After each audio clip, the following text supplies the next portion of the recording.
Now in the Tower of London, largest light, the ghost of Anne Boleyn walks, I declare. Oh, Anne Boleyn was once King Henry's wife, until he had the accent barber hair. Oh, yes, it happened many long years ago, but she returns each night to tell him so. We'll all join in. With the head, underneath the arm, she walks the Bloody Tower. With the head, just underneath the arm, at the midnight hour. She goes to find King Henry, she means giving him what for. God, so she means to tell him all, for having spilled her gore. But just in case the Axeman wants to give her an encore, she's got a head to underneath it all. With her head underneath her arm, she walks the Bloody Tower. With her head tucked underneath her arm, and the midnight hour. Along the draughty corridors for miles and miles she goes. She often catches cold, you know. It's draughty when it blows. But it's awfully awkward for the Queen to blow her nose with the head to the So with her underneath her arm, she walks the Bloody Tower with her head tucked underneath her arm at the midnight hour. One day King Henry gave a spread for his gals and pals, a ghostly crew. The axeman carved the joint and cut the bread, when in walked Anne Boleyn to queer the do. She held her head up with a wild whoa whoop, and Henry cried down through it in the soup. So with the head underneath her arm, she walked the Bloody Tower with her head underneath her arm at the midnight hour. One day she met King Henry. He was at the canteen bar. He said, "Are you Jane Seymour, Anne Boleyn, or Catherine Parr? Now how in heaven's name can I tell just who you are? With your head tucked underneath her arm." So then, tucked underneath her arm, she walked the Bloody Tower with her head tucked underneath her arm at the midnight hour. One thing I left out, if you're short of languages, study Hoggalalian. Yes. I have a presentation to make. Whereas Denise Silver has repeatedly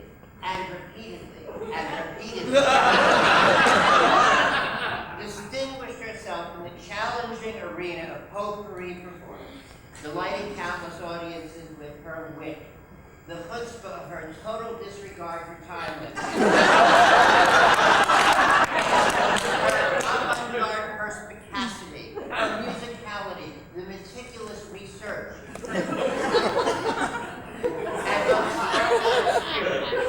whereas Bernice has been a joyous, cheerful, caring friend to countless puppeteers, as being especially sensitive to identifying beginning puppeteers and making friends with puppeteers of all ages, and whereas Bernice has graced many puppet festivals with her joy, her honesty, her glowing presence, we, the Mid-Atlantic region and the 4 guilds of that region, do declare on this evening Bernice Silver, Queen of Potpourri.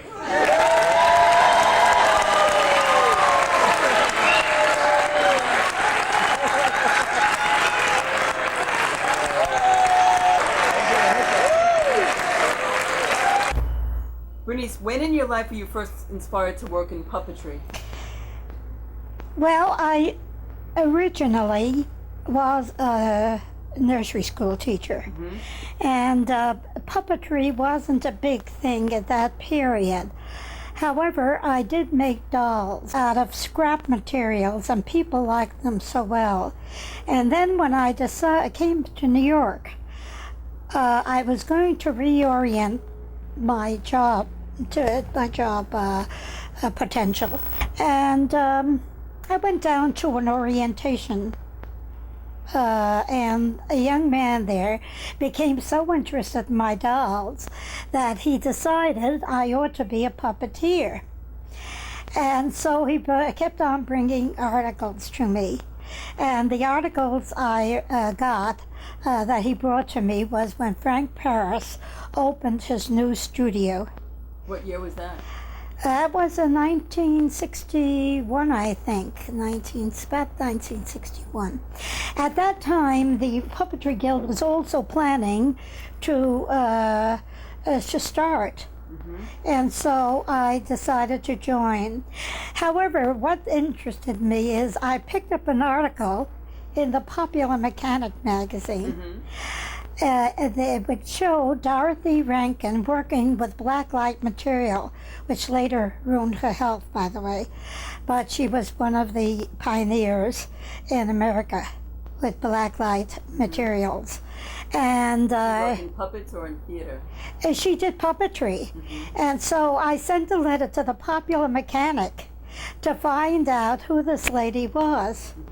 And they turned her letter over. However, I didn't get an answer for about 6 months, at which time they had a puppetry festival, which she invited me to. I didn't realize the importance of them at the time, and I was a little tired of waiting, so I didn't respond. However, later on, the idea gelled when this young man brought this article in, and I called up Ted and Frank very closely, and he answered me and said they were going off on their tour to the Caribbean, so I'd have to wait until I came back. So that was it was over a year and a half until I finally got myself involved. And once I got involved, I was hooked because I found it a delightful medium of communication and self-expression.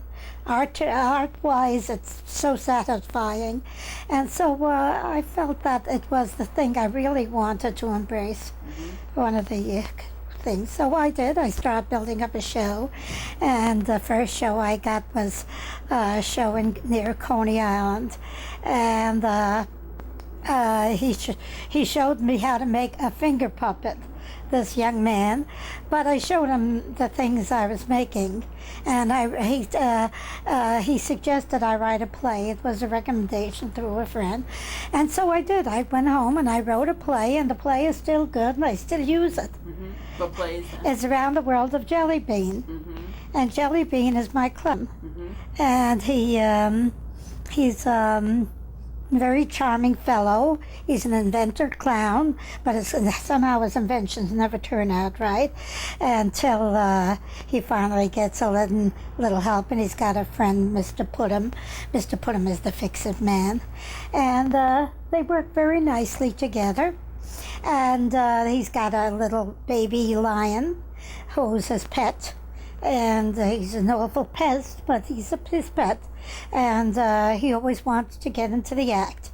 So that's another very cute. It's a cute little. So what puppeteers or other people were an early influence on you? Well, Frank, of course, was my teacher, and he was a good teacher, and he knew his theater. And I couldn't have found somebody better to get me started. So between Frank Paris and Ted Lewis, they were both there to help me. And they gave demonstrations of the work, and he showed us his work. And I was very much impressed. He had people like Jane Withers popping in and out of his studio while we were working. And then later on, of course, we had the meetings there, the big meetings for the New York Puppetry Guild when we started. How did you learn the art of designing all the paper cutouts and all the other designs that you do? I was the first child of many, many children. But and when I was born, my aunts didn't have children yet. So they concentrated on me, and one of my aunts was as a matter of fact, they were all handy. They were handy and they sat, but when they gave me time. But I also was the type of child that would sit and experiment. I could sit for hours and just do things. I drew a lot. I created. I loved costuming. I loved cutout dolls, and I made my own. And I made costumes very often, and I loved costume and design ever since I was a very young child. So at that time, many people sewed. At what time of the In my period, people made their own clothing, and they made clothing for children. My mother wasn't that good at it. She bought us things, but other people sewed for us. They sewed, they stitched, they embroidered, they did all kinds of lovely things. So that was the way they expressed themselves at that period. When was that period? Oh, I lived way back. I was born in the end of 1913, and I was born in October of 1913, and I grew up in Coney Island. I was born in Brooklyn, and I lived in Brooklyn until I was about 5 years old. And we lived in a doctor's house because my mother used to clean for the doctor, and that was during World War One.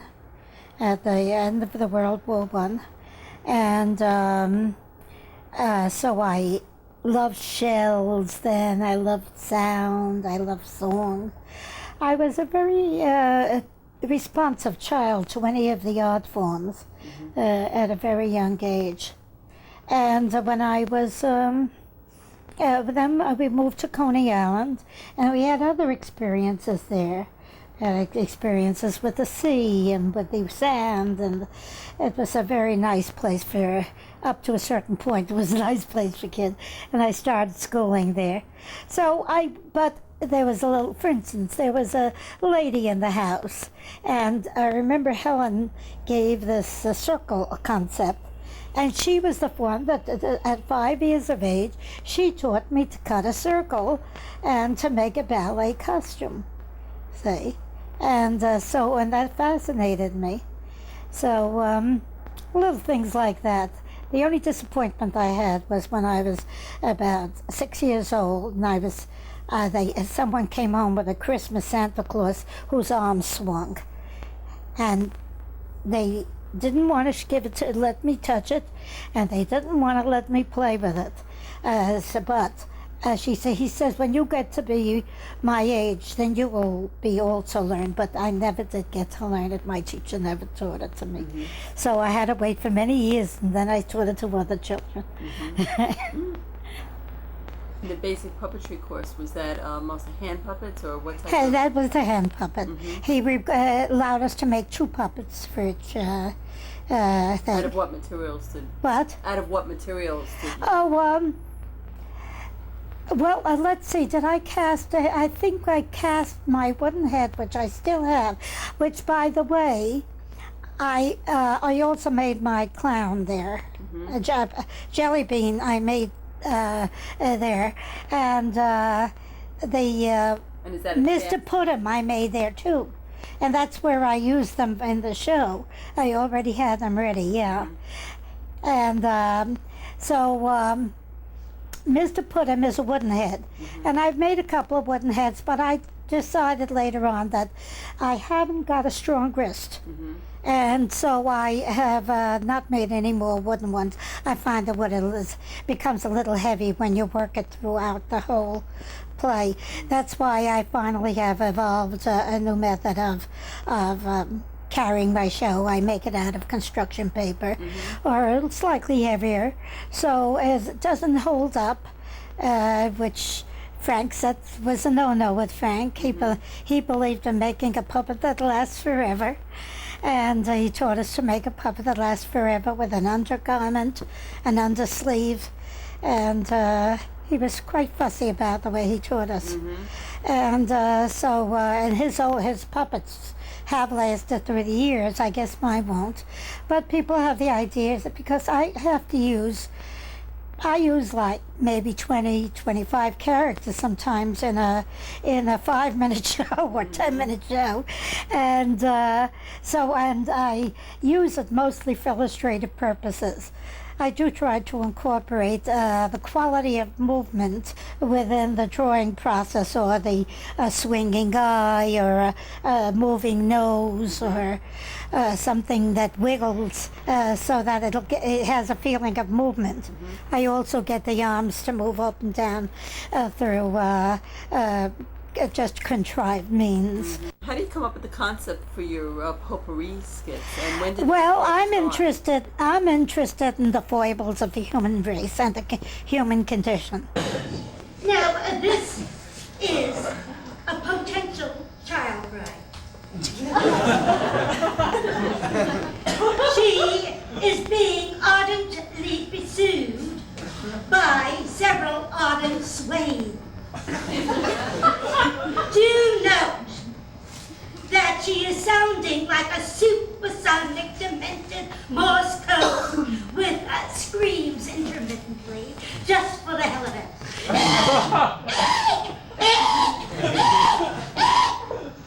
No bueno. You're my Mona Lisa. So what I do is I've used a professor who is the translator of the information to the audience, to her students or whoever, and I use the name Verblendet. Verblendet in Yiddish means slightly discombobulated, see, and or slightly mixed, confused. Full gamut of pacification and excitation. This lovely simian will go through the entire gamut of his words play.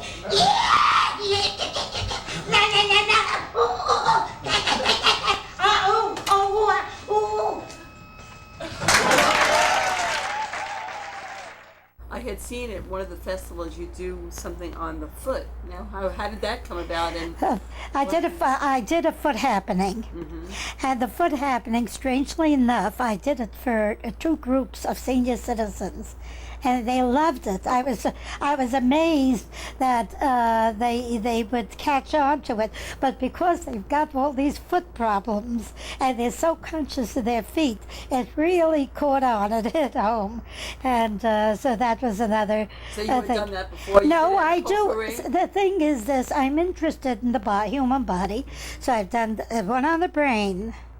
I've done one on the skin. I did one on the feet. I'm thinking of doing one on smells, but I haven't gotten around to that yet. And because I've got to work on it. I do a lot of research, by the way. So that essentially a lot of my facts have validity within the current concept. But current concepts can also change. We're always in the process of flux and change. So it's interesting about what you can do with the mediums that I've done. Of course, the animal life. I've done cockroaches, cats, fish, pigs, snakes. Let's see what else I've done. And I've done so much, I sometimes forget what I've done. And doing the, do you do it on the life of them, or how humans react to these animals, or what? It's mostly on how. No, I don't think along those lines. I incorporate how sometimes people build up fallacious superstitions, fallacious concepts about animals, about even their own bodies. I mean, and they carried on through years, very often to their own detriment. And and even when science does propose truths, they cannot. A lot of people will hold on for dear life to their original concept. They said, well, it may be so, but not the way I heard it. So it's interesting. So it's not so much, it's not ridiculing, it's just putting people almost in a little way letting them laugh at themselves. Yes, it is said that we emerge from the sea. Prove it to yourself. Lay yourself supine on a flat surface, not here. Lay yourself supine on a flat surface. Now, give me a P. Utter the letter as you do this exercise. Open mouth. Close your mouth. Open your mouth. Open your mouth. See, and then squirm and squirm and squirm as you do this. And sing, I've got rhythm. I've got rhythm. Oh yes, we will also discuss superstition and myth.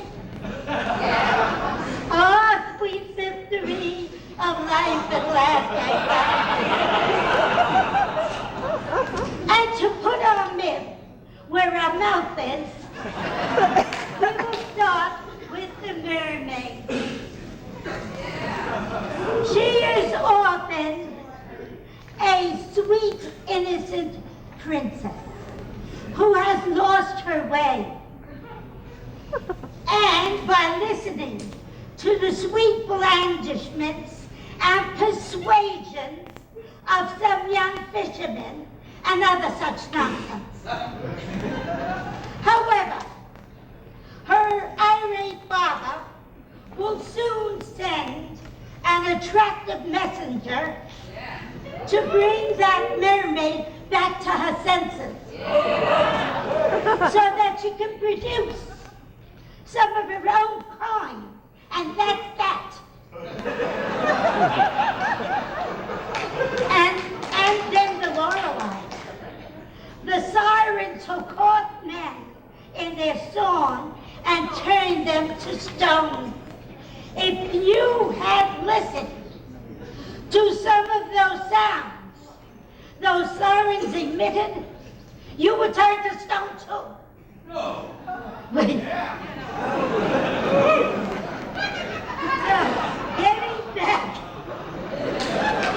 Getting back to the evolving process. Have I got news for you? Some fish develop very unfishly characteristics. Like this tree climber. Imagine. And then you take the blowfish. No, you take the blowfish.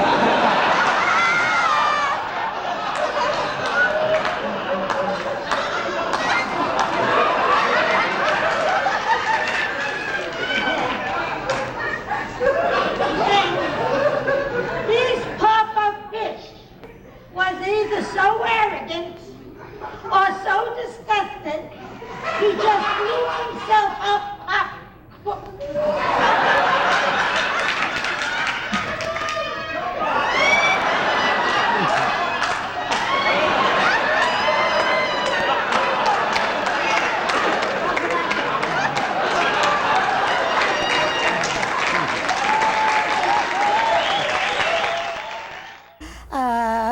Enjoying the laugh because I always do it in a lighthearted manner. I don't try to impose my thinking in pedantry, and I try to be as lighthearted as I can, which I am. It's natural to me because I laugh at life. Do you remember the first festival that you attended and also the first potpourri that you ever did? Well, the first festival I attended was in Hurleyville, and When was that? This was right up in the mountains, up at the hotel. What was the name? Everybody remembers it by me. It was in Hurleyville, New York. Do you remember the year? 1962, about. Mm-hmm. Okay. I found the people I met up there, the Battels, the Herricks, who was that fellow who did the risque material, but oh, he was so good. He was so good, and he Wailing put on a Flowers? show in the evening. It wasn't Wailing Flowers, I don't think. Yeah, and I think Carol Fejon was there at the time, and Leah Wallace was there at the time, and Rod was there. They had the really they had a lot of good people, and I'll tell you what was beautiful was the generous spirit with which these people shared ideas. I really fell in love with the people, almost as much as I fell in love with the concept. Horse's legs, and do not neglect to pay. Those were Socrates' last words. Yes. A cock has always been known as a symbol of virility, and he's happy in his work.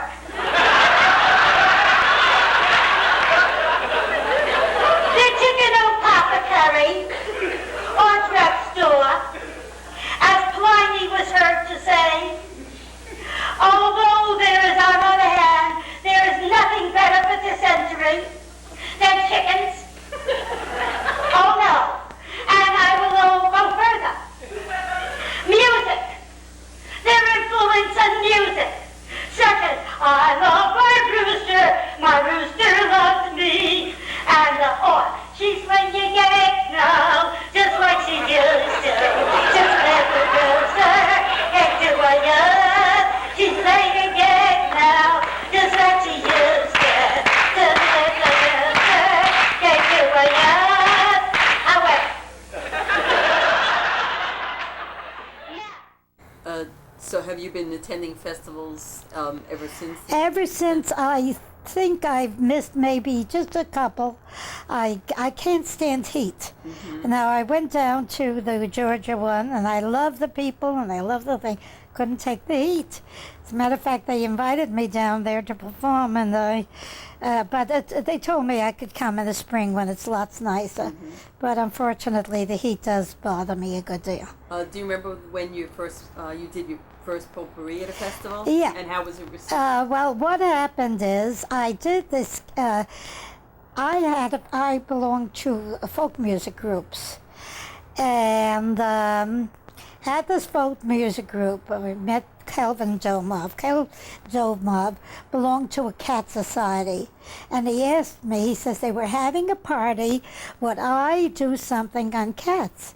At that time, I had no idea what to do. I had only a few little songs that I did with children on cats, So I went down to the library, and I started doing research. And I was amazed at the information I was able to pick up in the library. I sat for hours and hours and hours, but I still didn't have a play.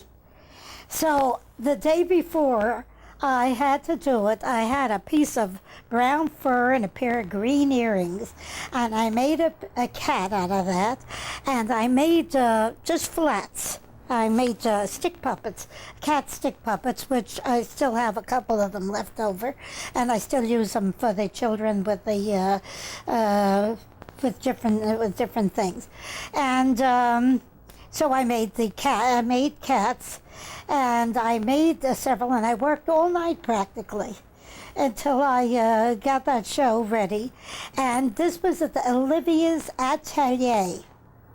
Well, all I could do was read the script. I picked out the highlights, and they just laughed so hard.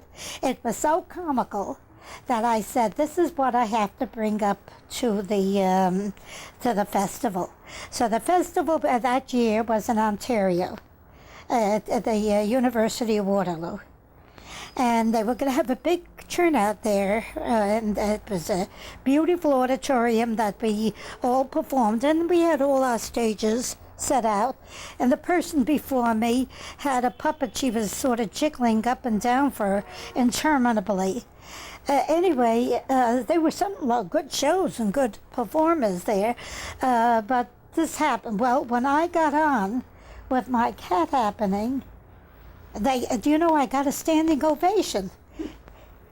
You know, they couldn't get over it. They just couldn't get it. Just How did you react? the funny part about it, I still wasn't sure about myself. I was still reading parts of it. Well, I says I think I hit pay dirt.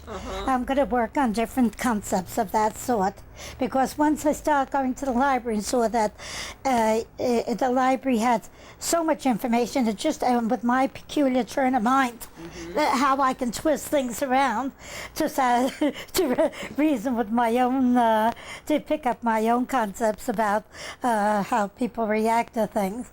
So it worked very nicely so far.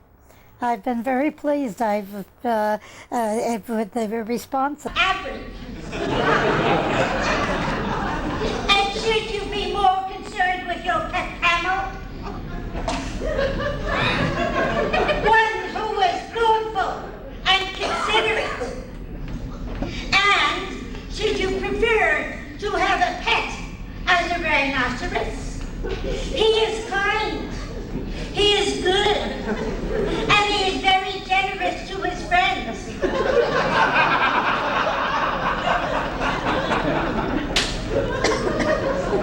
By the way, I have trouble being happy. I'll tell you why. I come from New York. And I'm going, next subject will be on garbageology. Because what has been happening there is that they are not picking up the garbage. And I'm very much worried about the Black Plague. Because if you've got 10 million rats already, and 4 propagations a year, maybe 6, who knows? So, before, after.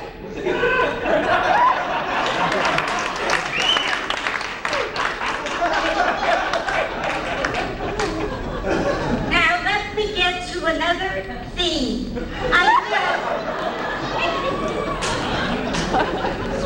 Do you feel dehumanized? Yeah. I have a note here. It refers to Eli Whitney, who was heard to remark, "Keep your cotton picking hands out of my chair."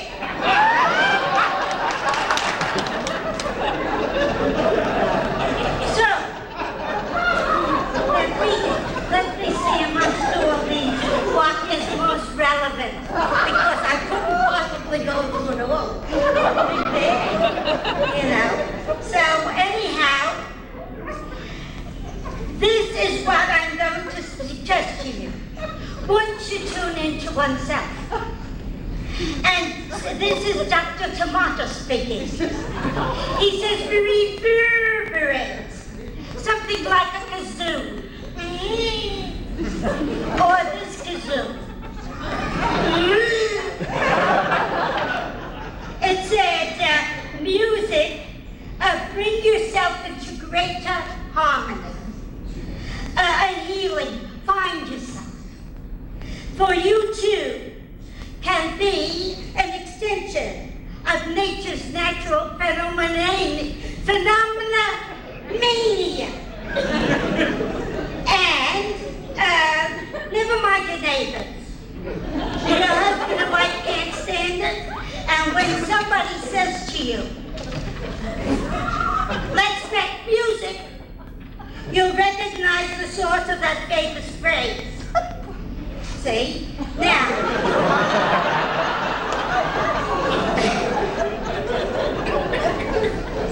it is said that atoms and molecules in our bodies vibrate. Scientists tell you that. Yogis tell you that. Phony doctors without licenses tell you that. Gurus tell you. Stars tell you. Now let me tell you.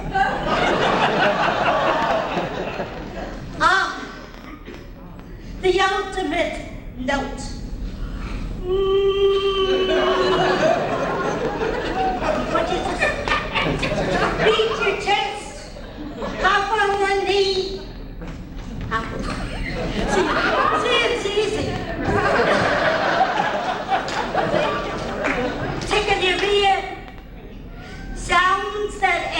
an M and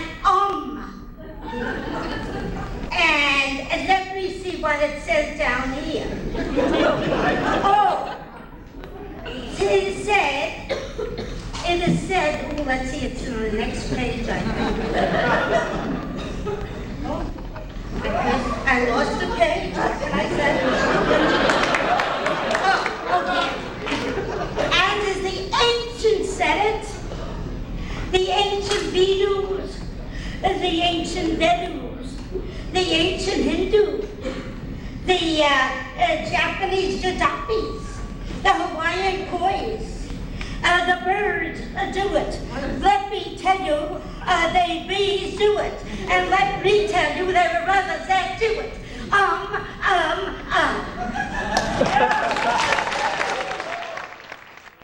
I wanted to ask you, when you did the chicken happening as a, you got into costume for that, is that correct? Well, this is funny. I did it originally. I did it behind the scene in Paul Zaloom's studio. He had a party. And I think he was raising money for the party. So I did it, and somebody said, "Why don't you come out?" She says, "and show yourself." She says, "Because you're very, very funny." So I decided. And what happened, he forgot the chicken when I was going to do something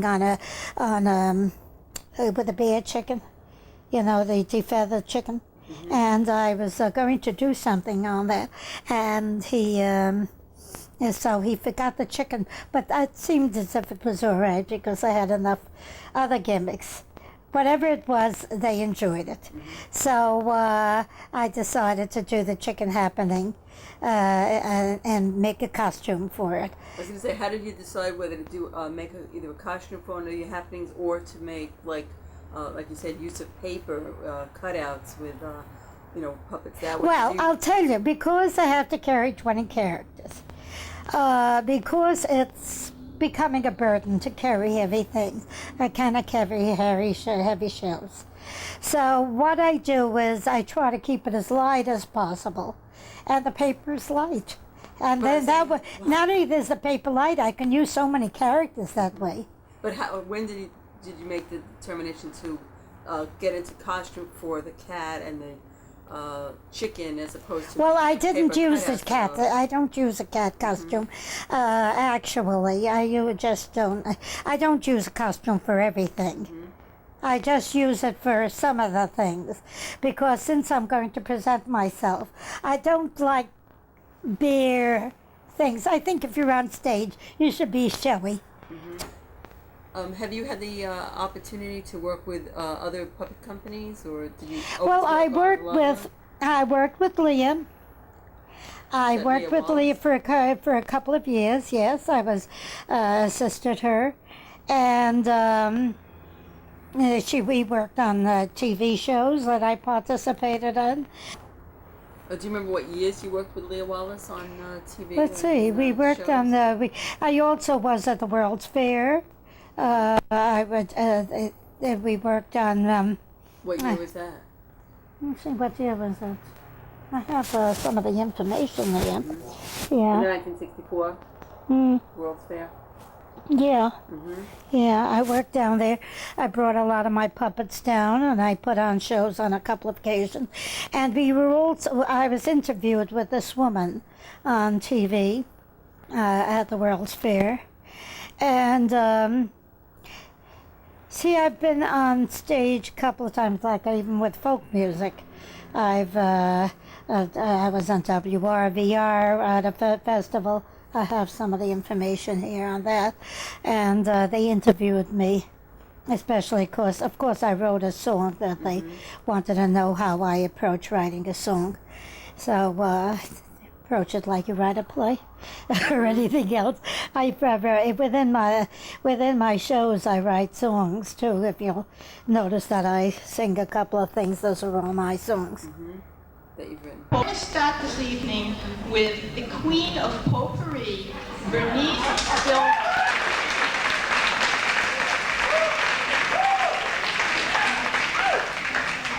You probably know me Yes. as Professor S.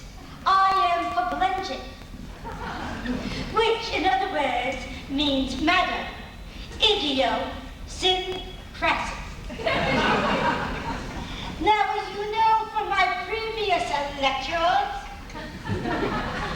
I am constantly seeking the essence or roots of diverse forms of nature. I hope you will pardon my necessity to refer to my notes so that I can give you absolutely accurate information.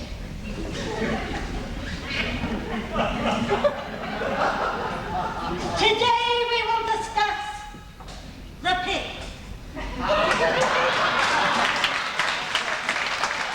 He is otherwise known as a hog, a sow, a boar, a swine, a porker, or etc. And his influence on our ever-changing society and their interminable rooting, give it here, give it here, give it good substantial tea, and yet, this is what we get.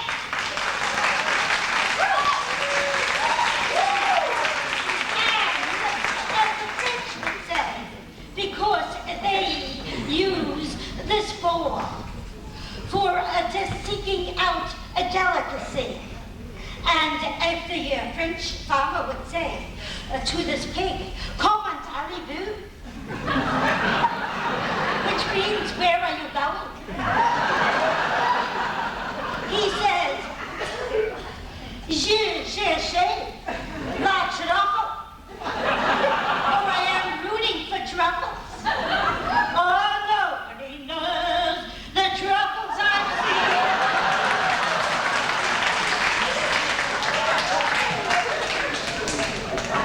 Let us now peruse his family tree. He comes from the order Artiodactyla, or subfamily Squeeni. Why hog? Why the growth of coats? Seeking the mystique of the mad and wondrous ways.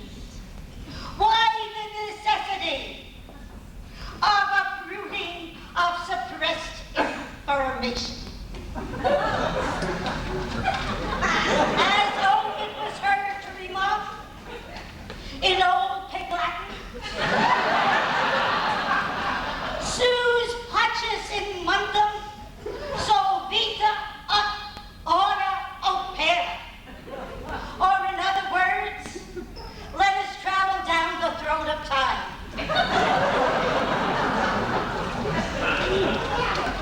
Let us go with Joseph Myers, a middle-aged professor, engineer, air officer, who entered Lemuria, or Mu, several lifetimes ago, to the distant-most niche of the planet's past.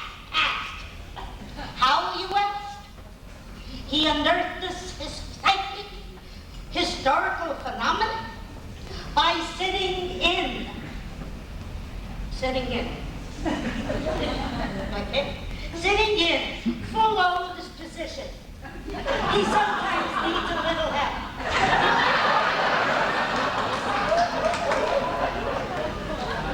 And thus, he seeks the incomprehensible.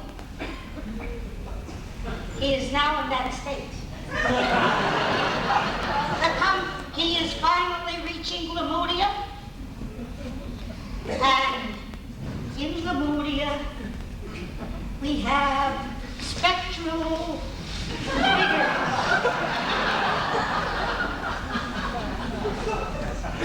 Humanoid beings then, being in a gelatinous state, cross the heart,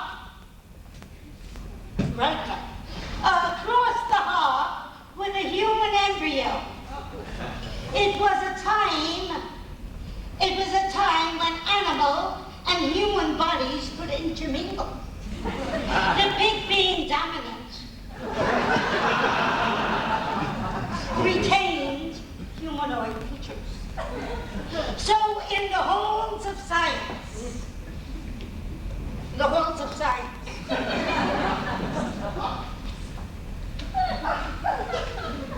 Pig, where are you? Pig. In the halls of science. Ma, in the halls of science. Man and hog share organs that are virtually interchangeable.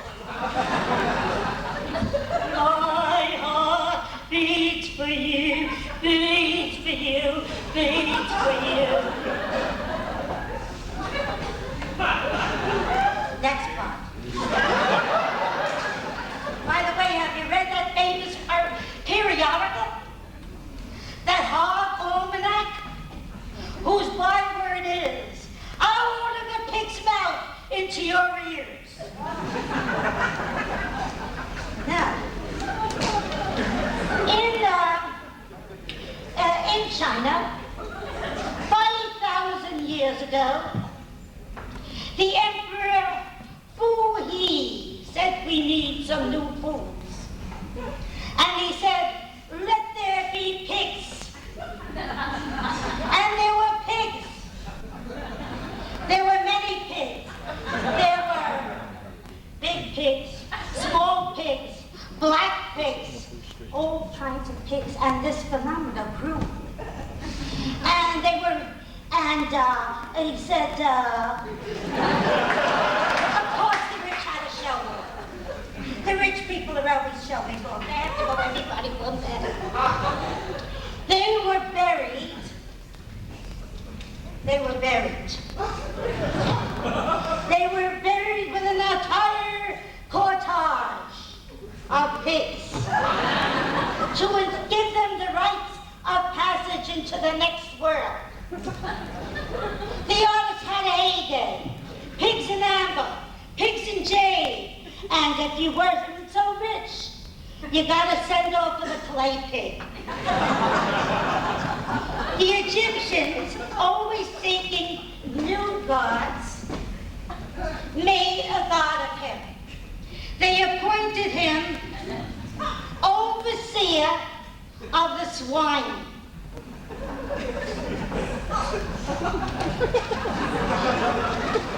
They also became known for their military stratagem. They organized their forces on a most commendable manner, and they bit their adversaries. And just they won their wars, and she says, my hero.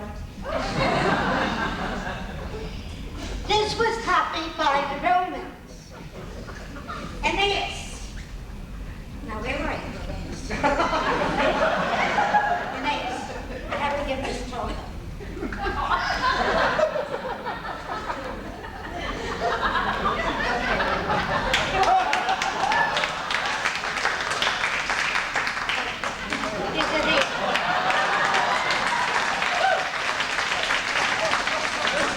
Aeneas, the Trojan hero, was heard to remark, Italy, oh Italy, it has been prophesied that when I reach your shore, I shall see a white pig with 30 piglets. So, this is an aside. I wonder who she's been horsing around with.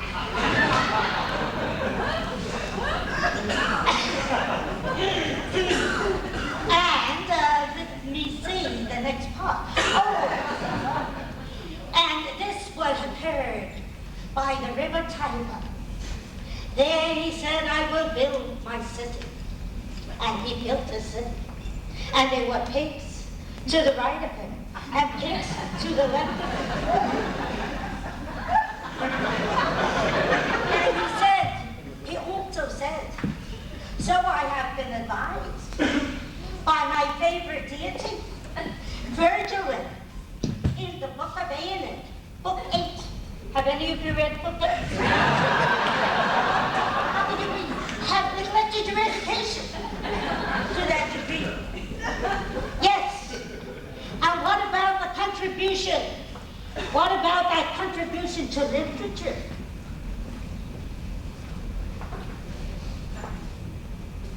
The owl and the pussycat. Very strange. A very peculiar relationship. On this little island lived a pig. And this little pig had a ring at the end of his nose because he didn't know what else to do with it. And he had a telescope for company. Then he said, methinks I see an oxen Tuso coming by. And he ran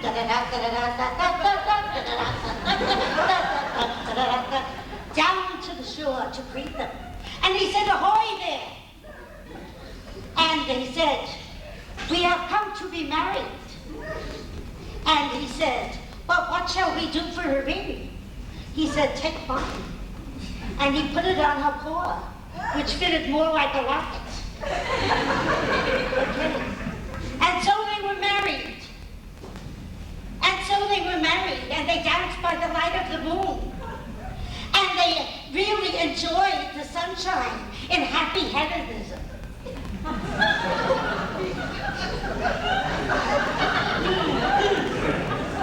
But unfortunately, we also have our very sad pigs who do not escape. And they sit and they sing songs to themselves and are very unhappy. He says, I sit by the mud hole, bewailing my fate. I wallow, just wallow, just wallow. It's not me. I can't get past the gate as I wallow and wallow and wallow. Who invented this pigsty so small and so tight to a pig in his prime? What a horrible sight! It's no use. I've got to get out of my plight. I won't wallow. I won't wallow. I won't wallow. Woo!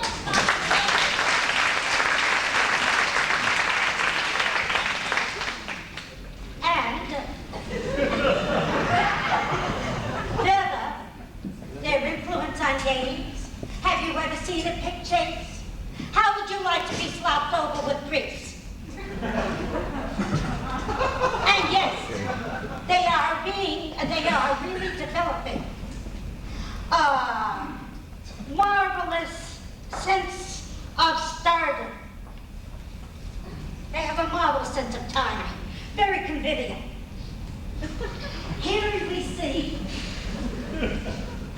we see that famous pig, country star,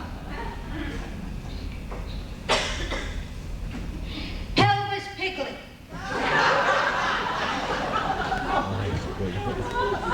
Okay, sometimes I have to have one. He's really a phony in a way, because he has a tendency to carry around a guitar, which he doesn't really do well.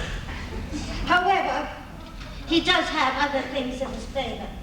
And if I can find the words. Okay. And he's singing the song, Hark Heaven. Hark Heaven, hark Heaven, just one step above. Pastures of pleasure and fields full of mud. And it's time to, I'm still trying to find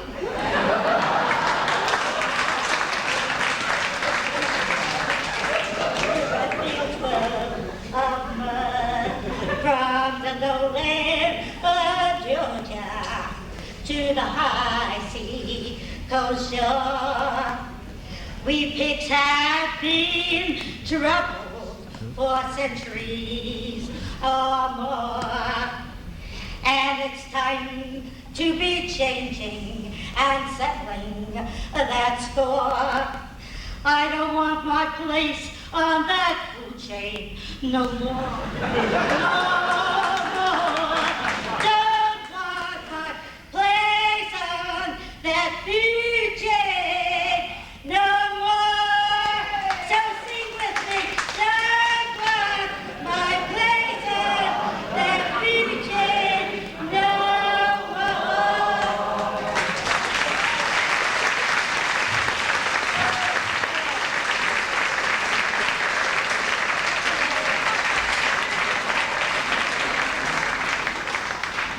So,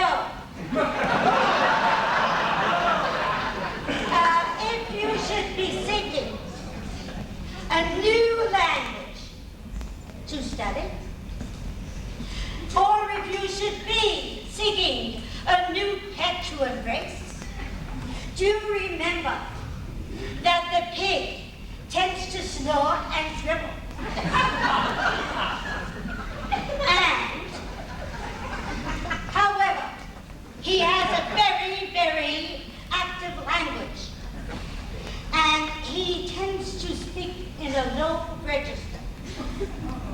And I should like to teach it to you while I am here. Several words at least to get you started. So, should you intend to express strong feeling, you will say, boink, boink, boink.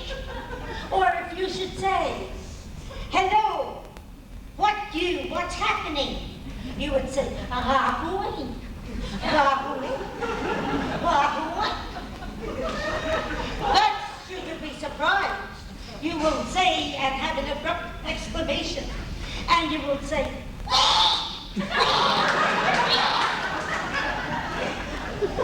so, if you should see a fellow pig at your trough, you will tell him to move over by saying, leak, leak, leak. However, oh no, he's not. This isn't the one. This isn't the one. And let me see if she's got a baby with her. You have to have a baby. Because that's the whole thing. Because I'm going to teach you a lullaby that the pig sings to her young. And this little baby here will respond in comment. So she sings, and remember, you've got to sing it with me. The first syllable is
do you prepare the performances that you're going to do at festivals, or do you? No, I carry with me. As a matter of fact, I've gotten into the habit that no matter where I go, for anything, I carry along a stapler and staples, I carry along colored crayons or coloring pencils or Crayolas or whatever. And I always carry along sheets of paper. I recently gave a class spontaneously up at Camp Friedman. She asked me if I'd help out with the children. And I said, okay, I'll give them an ecological class on puppetry.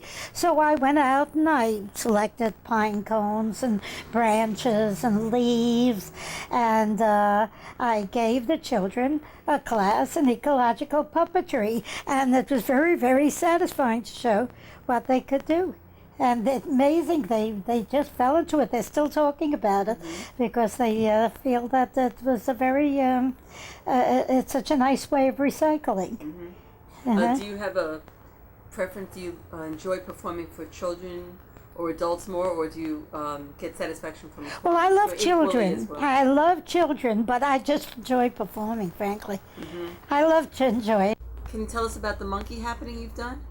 Yes, the monkey happening, I did quite a bit of research, and I guess Goodall started by my observing that, although it didn't really, the monkeys is a very good character for performance. I made a costume for that right away, but when I did it in California at the, University, not San Luis Obispo, I did it there, and I didn't know no, it was up in, was San Luis Obispo, no, Mills College.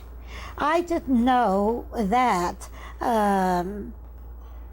what's his name, Steve Henson was going to carry me off. That was a complete surprise to me. On top of that, I was wearing the mic at the time, and he didn't realize that I was attached to the mic. How important do you think potpourri is to a festival, Bernice? I think potpourri is a very integral part of it. First of all, people are bringing new material. Sometimes it's at low level, sometimes it's at very high level. I have seen people who wouldn't get an opportunity to perform, and yet they performed gave us some very fine material, and certainly some very original material that you wouldn't see. I don't like people copying. I love to see people expressing themselves naturally, because when they do, they produce the best material. You've got to give yourself. You cannot do other people's material right. And people should not emulate others. They must bring out their own personality in the process.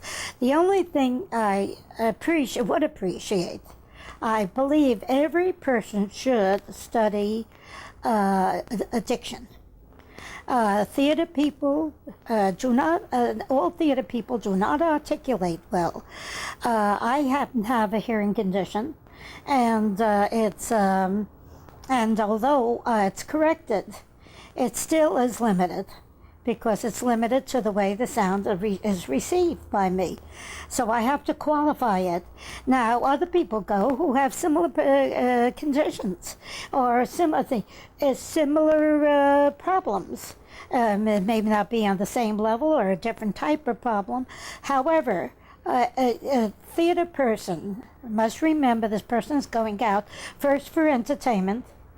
And if they can carry home part of that entertainment and use it for their own life, like one woman sits down next to me at one of the classes, and in the darkness she says, "You know, I love your work. Oh, I live in the boondocks, and all winter long my husband and I keep on repeating the things you said in your potpourri." Well, that's very pleasing, that somebody catches you on the fly like that, and you meant something in their life so that you enrich their life. But if she had not heard me, if I didn't speak as clearly as I tried to, look what she might have missed something that would meant an awful lot in her life. festivals, I know you become called the Queen of Potpourri, and I want to know, how does that make you feel? And you, people in the audience are going, Bernice, Bernice, Bernice. I want to know. It's the first time in my life I've ever had a fan club. Mm-hmm. How does it feel to have a loyal fan? I'm still Bernice. Mm-hmm. No matter what happens. People tell me after they've seen you, you're still the same way you were. And yeah, because I try to be a decent human being. I've really made it a point to be honest as I expect people to be. And I try to be that way, so because I don't believe in handing out false notions about how people should act if I don't fulfill my own obligations to society. Mm-hmm.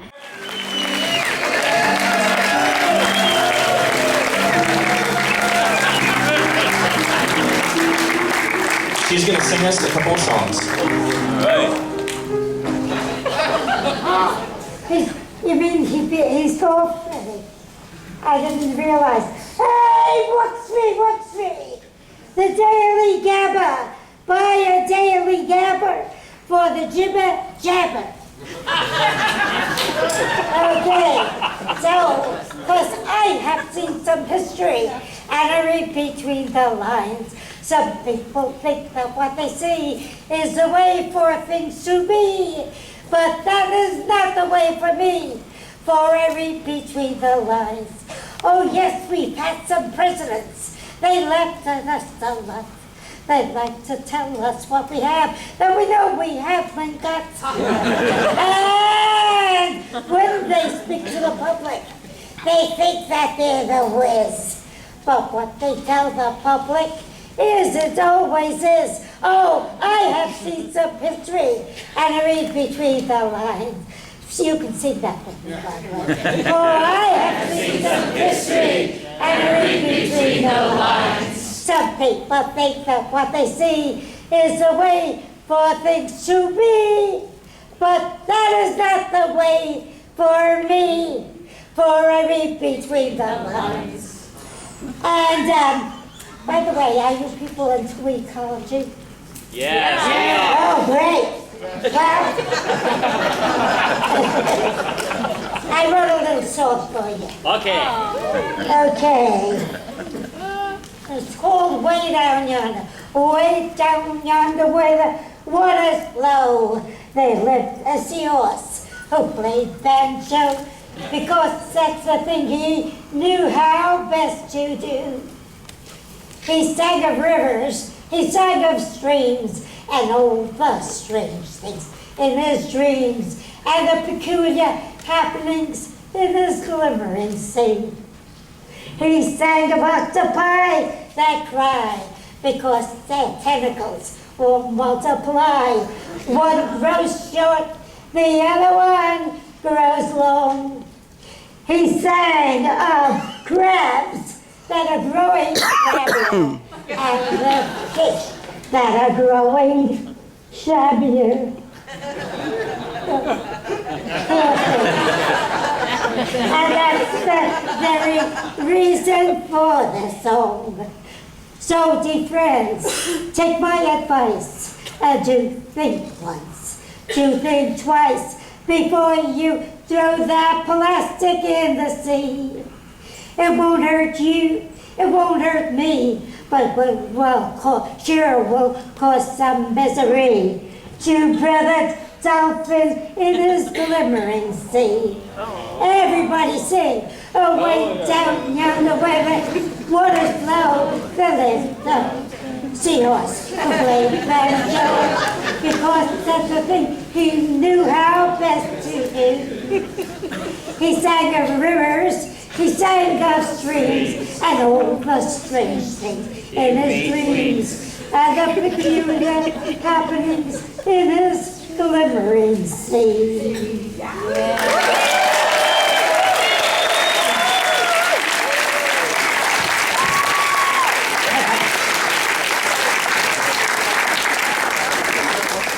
Now, all of you were not able to go to or participate in the wonderful puppetry around the world, around the country on Puppetry Day. But fortunately, we had a very lovely turnout in the public library, and this was one of the songs that seemed to win a little favor. This is my song, Katie. Anyway, that's right, Katie the kangaroo.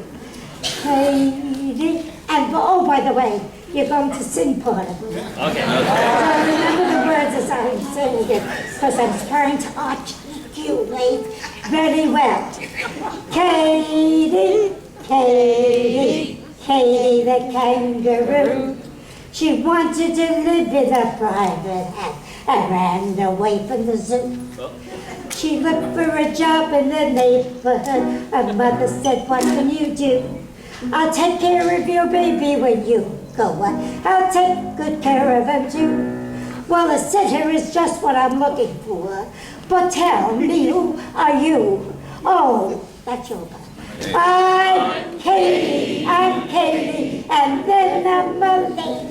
I'm Katie the kangaroo. Oh, Katie, Katie, Katie the kangaroo. She wanted to live in a private house and ran away from the zoo. Well, the mother had so many things to do, and Katie was willing to shop. It took just a moment, and she was back. She made the whole trip in one hop. She served up the meal when Father came home. He said, oh, good evening, my dear. Who are you? Oh, I'm Katie, I'm Katie, I'm Katie, I'm a lady. I'm Katie the kangaroo. Oh, Katie, Katie, Katie the kangaroo. She wanted to live in a private house and ran away from the zoo. Well, mothers and fathers have their own problems and they get very tired. So they decide to go to the movies. And they left the little baby there with Katie. So they went to a movie, and when they came home, found Katie asleep on the couch.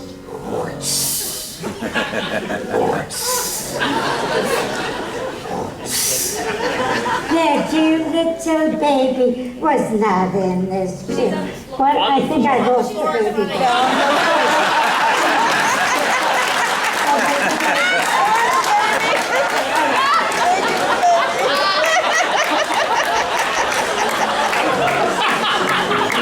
Here's the baby. Their dear little baby was not in this trip. He was fast asleep in her pouch. My own little baby was cozy in here. I thought that yours would be too. For I'm Katie, everybody. And then I'm a lady, I'm Katie the kangaroo. Oh! Katie, Katie the kangaroo. She wanted to live in a private house and ran away from the zoo.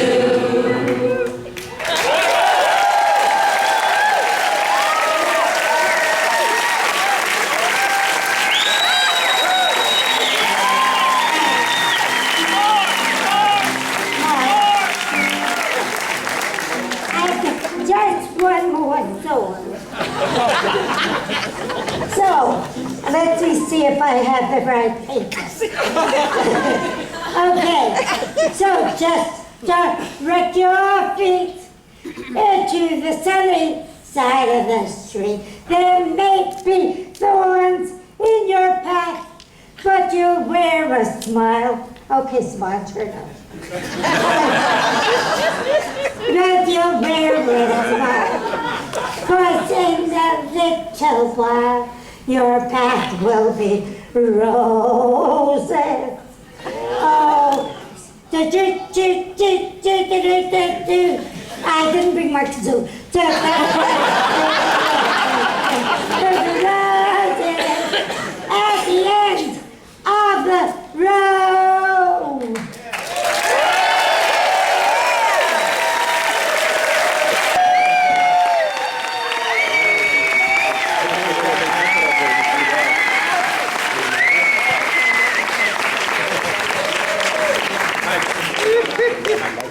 Yeah. Just leave it here. Let me see if I can stand. Yeah. Tonight I decided, since I'm in Pennsylvania, I couldn't remember what I wanted to be. So I said, well, I'm working on a play for about 20 years on Benjamin Franklin. And it's called Ben Franklin, You're a Genius, by Bernie Silva. She knew it personally, right? So here's my little beginning. Now, where are you? I'm going to have to separate them. Okay, here he is. All right. Congress is ringing a bell and says, hear ye, all the news that is fit to print. Ben Franklin enters.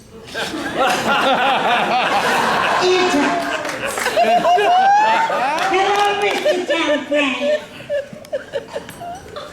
What's the news? Town Crank. You're the news, Mr. Franklin. You're the news. Next page. Although there are some who don't agree with all your views, Ben Franklin. So tell me where the disagreements are. Town Crank. Well, I'll take these views any day, and if I may have my say, you are quite an innovator and endowed well as a creator. Wow. Next page. That's it. Well, the people in our town are mighty grateful for that stove that warms them all around. Free education for the nation, a college free without a fee. Ooh, look what's happening to us. And what a great library. So, a fire department too.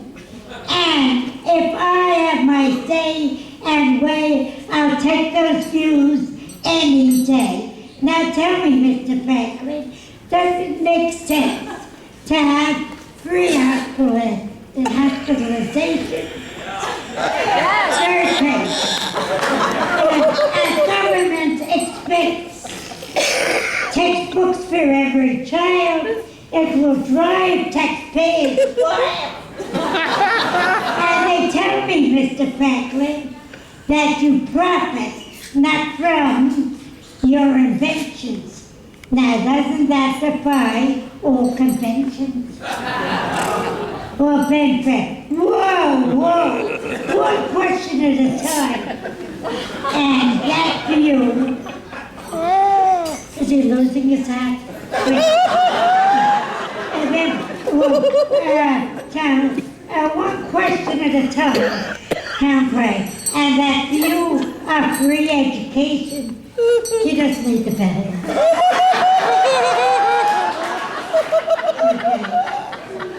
And that view of free education for children of our nation, and all equal status to humankind, equal station. Next page. Yeah, we are here. There's a little more to go. I am down, I'll admit, as a creator. And so I share my gifts with you. The public good will always be my view. And if that makes news, then those are your views. Yes, my views, that I'm the news. I'm the news. I'm the very, very, very special news. Although you'll not be president, you'll still be our favorite resident. I hear great things about your harmonica for which Beethoven and Mozart wrote charming too.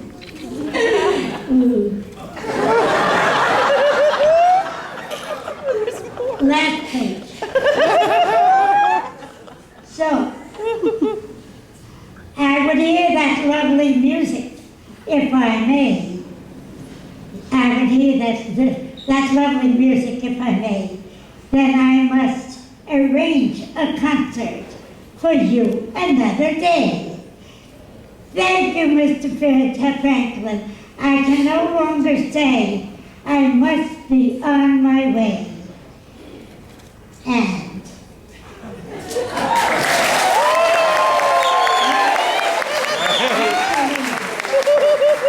wait a little bit. This is an inquisitive lady. Inquisitive lady. And she sees Mr. Franklin. She knows. And Mr. Franklin is exiting Independence Hall. An inquisitive woman. Hello, Mr. Franklin. Tell me, Mr. Franklin, about your big to-do today. To-do? Oh, no. Not that a to-do, madam. Today, we are going to give you a republic. And if you can use it wisely and well and with good sense, I would thank you very much.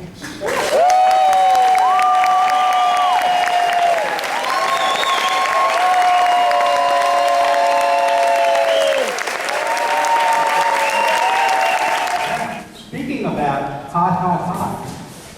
Has anybody here seen the Queen of Potpourri around anywhere?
But she returned each night to tell himself, and add the chorus to this song with me. Now, in the town of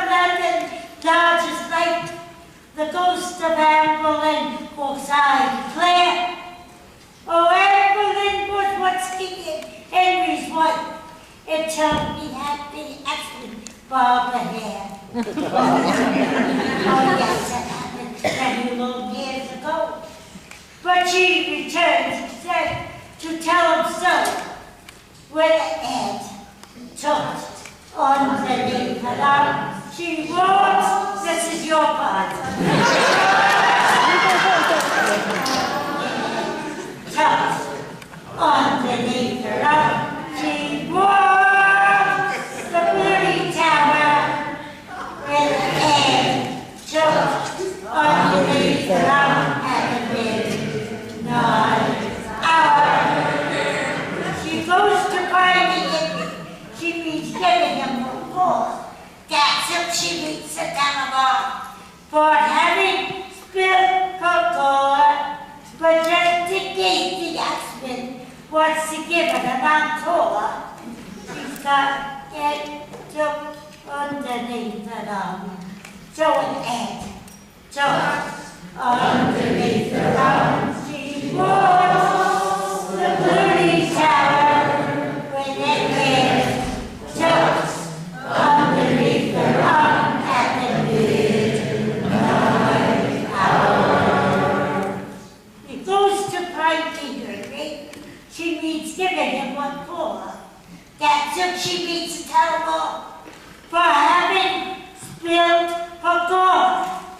But just in case the accident wants to give her an encore, she's got it to underneath her arm. Everybody, with an head underneath her arm, she walks the Potpourri tower with an head tucked underneath her arm at the midnight hour. One day, King Henry, about first.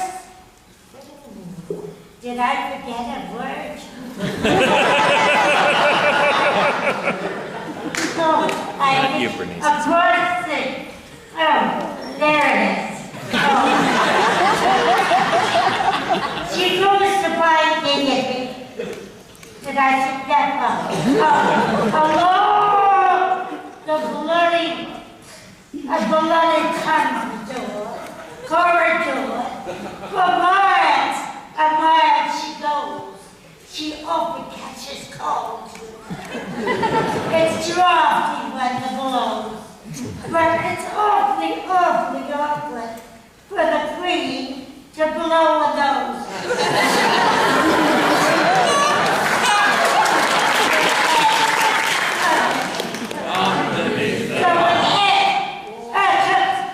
Underneath her arms, she walks the Potpourri tower with a head tucked underneath her arm at the midnight hour.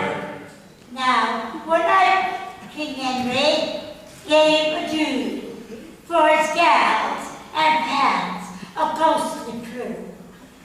The yaxman carved joint and cut bread were in that Berlin to clear the dew. She held her head up with a wild whoop, whoop, and anyway, don't throw it in the soup.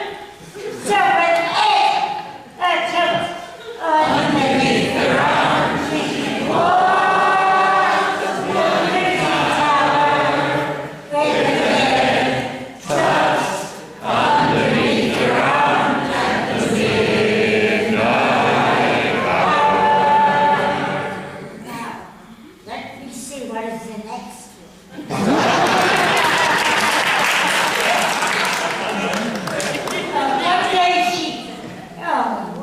One day she met King Henry.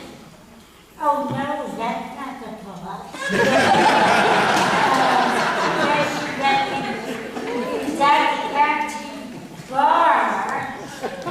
Oh yes, one day she met King Henry. He was at the canteen bar. He said, "Are you jinxing?" Oh, Catherine Park. The heroine in his name.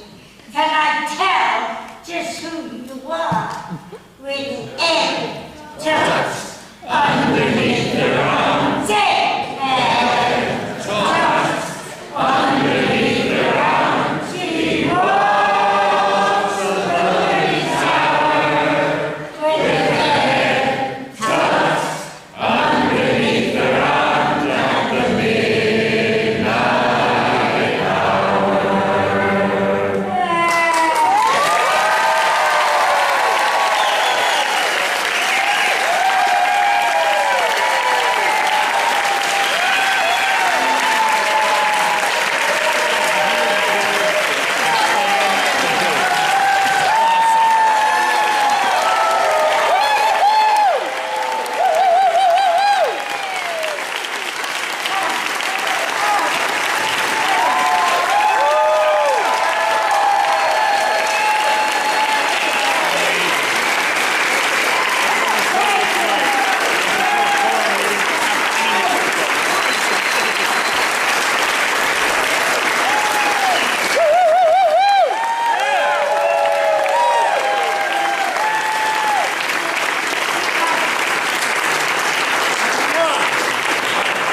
I wish to thank this lovely young lady